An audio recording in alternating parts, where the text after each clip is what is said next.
about anybody else, but I've had a great weekend so far here in Smith. I'd like to thank everybody who put the weekend together. And then I just really wanted to thank two groups of people. First, my family, mainly my parents, but everybody in my family, my siblings, who've supported me, not only when I was young, but still today. I have a lot of my family here today. One of my daughters wrote an essay, she's here tonight, when she was in high school, that started out with the line, "I grew up on the race course." She wrote about days that she spent at regattas, at boathouses, and if you've ever been to a rowing regatta, you spend like 6 hours at the race course to see your daughter race or your mom race for 30 seconds. So it wasn't necessarily the most exciting thing in her life, but she was a really good sport, as was the rest of my family, and it has meant a lot to me. Then I kind of wanted to thank every single coach I ever had, but I'm not going to do that. I'm just going to I had 3 coaches while I was here at Smith. First I had Kim.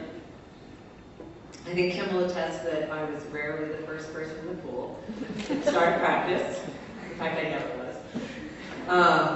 And we had a pretty huge range of athletes at the time, from beginners, relative to beginners, who maybe had only swum a couple hundred yards in their life, to people like Bella, who you'll hear about.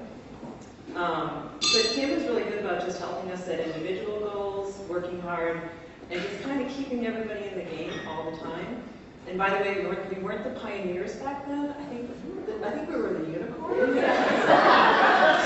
And the swim team was the wild bunch. And I think they still are, right? We're the bananas. So that's a tradition that stays with us. Then when I switched over to rowing, Chick Leonard was my novice rowing coach.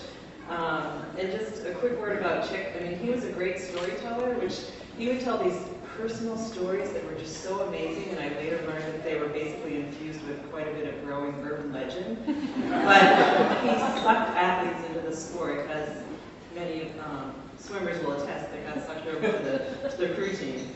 And then last but not least, I had Kathy Keeler, who's here tonight. We called her Killer Keeler back then. I think she knew that, right? Yeah.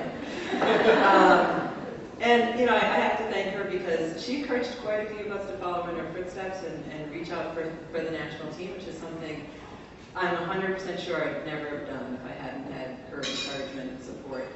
And then last but not least, I had a lot of really great teammates. Linda Mary's here tonight with me. And teammates can be your best role models, your best coaches, your best mentors. And I've just been really lucky to have some of the best teammates. So.